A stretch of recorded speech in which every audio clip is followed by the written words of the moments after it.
DD academy में आप सभी का स्वागत है। आज संख्या पद्धति पर जो कंपटीशन की सही तैयारी कैसे होती है, किस तरह हम सवाल को छोटे में हल करना सीख सकते हैं, इस बारे में चर्चा करेंगे। कुछ सवालों को लेकर बहुत ही महत्वपूर्ण क्लास होगा। इसके लिए कम से कम 2 स्लाइड जो है, मतलब 4 से 5 मिनट उसे सही रूप से देखेंगे, तभी चीजों आपको पता चलेगा। तो चलिए क्लास शुरू करते हैं।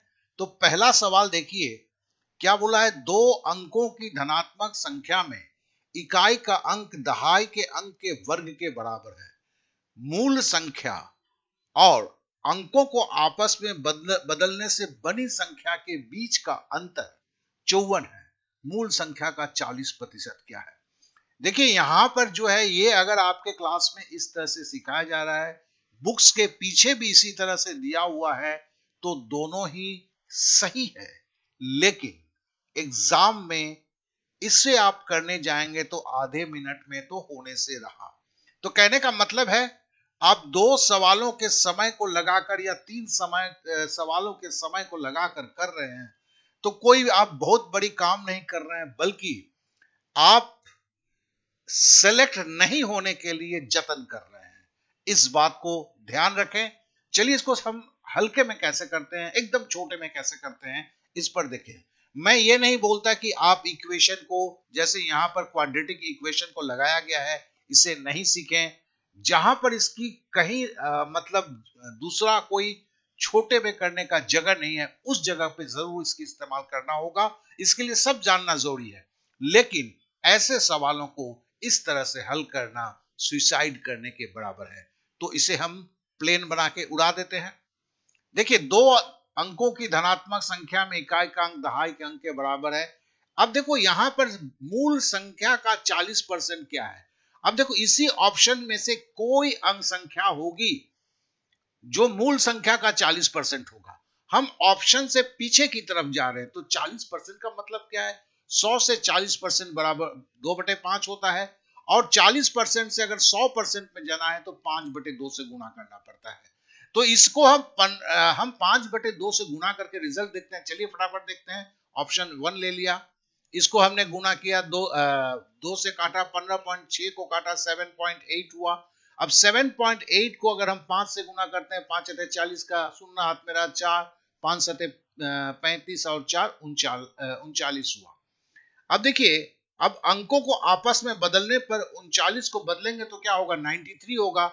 तो अंतर कितना होता है? 93 माइनस 39 बराबर 54। यही तो बोला हुआ था ना। तो इस तरह से हमें समझ में आ गया कि ये जो हमने ऑप्शन लेके हमने बैक कैलकुलेशन किया था, वो एकदम सही है। इसलिए इस तरह की जब सवाल करते हैं तो 100% आप कंफर्म हो जाते हैं कि आपने कुछ भी गलत नहीं किया है। अब जरा देखिए, अब जरा खुद ही सोचिए, ये करेंगे कि ये करेंगे, डिसीजन आपको लेना है। लेकिन एक बात है, एक बार करने से ये दिमाग में नहीं बैठेगा, इसे बार बार करना है। ऐसे भी ये भी करने के लिए जो है ना, एक बार में नहीं होगा, दिमाग में जो है सवाल के लॉजिक को बनाना है। एक बात को आपको बता दूं कि फ्री क्लास है, जो इन चीजों को मैं बताता हूं, और 100 से 150 सवाल तरह तरह के चैप्टर्स में करके मैंने दे रहा हूं। अगर आपको भी लगता है कि आप जहां सीख रहे हैं, चाहे सेल्फ स्टडी कर रहे हैं, वो आपके जरूरत को पूरा नहीं कर रहा है, तो फिर आप इस दोनों क्या कहते हैं, व्हाट्सएप नंबर पर आप व्हाट्सएप करके अपना नाम दीजिए, किस एग्जाम में तैयारी कर रहे हैं, तो हम आपको उस क्लास के साथ गूगल क्लासरूम में गूगल क्लास के साथ कोड दे देंगे। आप ज्वाइन कीजिए। ज्वाइन करने के बाद उसका आनंद उठाइए और सीखिए। चलिए अब अगले सवाल पे चलते हैं। दूसरा सवाल है, बोलता है 2 धनात्मक संख्याओं का गुणनफल 11,520 है और भागफल 9/5 है, तो उनका अंतर क्या होगा? देखिए इस सवाल का जो हल किया गया है एकदम सही है। और एक देखिएगा, यहां पर 20,736 का वर्गमूल निकालना है। यहां पर जो जवाब किया गया है, लेकिन आपको कैसे पता चलेगा 20,736 का 144 है? मतलब इसके अलावा भी आपको वर्गमूल निकालना होगा। चलिए 6400 का तो आपने फटाक से निकाल दिया, इसका निकालना प्रॉब्लम है। तो इसका मतलब है केवल यही नहीं है, तो ये भी आपका 1 मिनट से ऊपर का समय लेने वाला है। इसलिए इसे भी हम प्लेन बना के उड़ा देते हैं। चलिए उड़ा दिया। अब बोलता क्या है, दो धनात्मक संख्याओं का गुणनफल 11,520 है और उनका भागफल 9/5 है। तो देखो, हमें सिंपली अगर ये गुणनफल और भागफल दिया हुआ है किसी दो संख्या का, चाहे वो संख्या पूछे या अंतर पूछे, हम कैसे निकालेंगे? हमने 11,520 को 9/5 से गुना किया तो 20,736 हुआ। 20,736 का वर्गमूल 144 हुआ। देखो, मैंने भी वर्गमूल नहीं निकाला है, क्या कि वर्गमूल निकालना होगा मुझे, ठीक है ना। और ये जो है भाग विधि से वर्गमूल निकालना होगा। चूंकि मैं छोटे में करना सिखा रहा हूं तो इसलिए मैंने इसको यहां नहीं निकाला। अब मैं फिर करता हूं, 11,520 को लेता हूं, अब 5/9, 9/5 दिया हुआ था, इससे एक संख्या निकलता है और इसको जस्ट 9/5 को उलट देते हैं, 5/9 करते हैं, ठीक है ना, जो हमें गुणनफल दिया था उसके साथ। तो 6400 हो गया, 6400 का वर्गमूल करते हैं तो हमें 80 हो गया। अंतर जो है वो 144 से 80 माइनस किया तो 64 हुआ। ये 64 इसका आंसर हुआ। तो देखा, ये मैंने इतना ही करना पड़ा। और इसमें ध्यान देंगे, इसको करने के लिए मेरे को तो कम से कम 20 सेकंड का अलग से टाइम चाहिए होगा। लेकिन अगर आप पहले पद्धति से कहीं इंस्टीट्यूट में या किताबों से देखकर सीख रहे हैं तो आपको ऐसे दिखाया जा रहा है। और ये करना, फिर बोलूंगा, सुसाइड करने की बराबर होगा। क्यों? क्योंकि इसको करने के साथ साथ आपको 20,736 का जो वर्गमूल भी निकालना होगा। इसको करने के बाद इतने में करते हैं तो आधा मिनट से 45 सेकंड में आप शायद कर लें। ऐसे में तो 1 मिनट से भी ऊपर लगने वाला है। तो ये सीख कर भी क्या फायदा है, इस चीज को समझें। लेकिन मैं ये नहीं बोलता हूं कि विधियों को ना समझें, एक्स और वाई कैसे पुट अप किया जाता है उसे ना समझें, मैं ऐसा कुछ नहीं बोल रहा हूं। लेकिन इस तरह के सवालों में इस तरह की विधि को आप नहीं अपनाएंगे तो बेहतर होगा। चलिए अब अगले सवाल पे देखते हैं। अब एक देखिए, ये भी एक सवाल, ये सारे एग्जाम में आए हुए हैं और ये 2004, 5, 6 में जो है सीजीएल में आते थे। अब ये सीजीएल में इससे बहुत ज्यादा ऊपर हो चुका है, उसकी भी हम रखेंगे। ये अब जो है आपके पटवारी और उनके ऊपर ये इस तरह के सवाल आते हैं। एक 3 अंकों की संख्या में इकाई का स्थान का अंक 100 के स्थान के अंक का 4 गुना है। यदि इकाई के अंक और दहाई के स्थान को आपस में बदल दिया जाए तो इस प्रकार बनी नई संख्या मूल संख्या से 18 अधिक है। यदि 100 के स्थान का अंक दहाई के स्थान के अंक का 1/3 है, मूल संख्या का 25% क्या है? देखिए कितना बड़ा है।